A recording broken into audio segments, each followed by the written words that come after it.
The local sports community in Langkarding witnessed the official dedication of the Thrive Sports Arena Futsal ground. This state-of-the-art facility was inaugurated by Cabinet Minister A.L. Hek in the presence of Alan Tridakar, Vice President of UDP, Sylvester Nongtinger SP East Khasi Hills, Nujorki Sungo MLA Maukayao and members of the Dorbar Shnong Langkarding. Constructed at an estimated cost of Rs 40 lakh, the Thrive Sports Arena Futsal ground stands as a testimony to the commitment to sports development in the region. In his speech, Hek said that the Thrive Sports Arena Futsal ground is a symbol of the government's commitment towards nurturing sporting talents of Langkarding.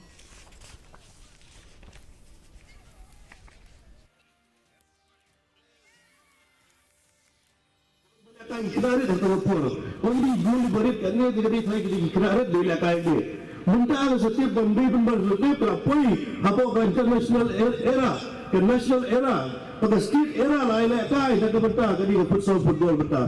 Munta dah realize kita mulai ikat subscribe muncul apalan penman kadi futsal. Ka futsal yang setai sebuah Europe kecuali di country kelas dang ada di Gipor yang muncul abad muni pada inisiatif di sini pada sistem dan sudah di Gipor. The weather report. The maximum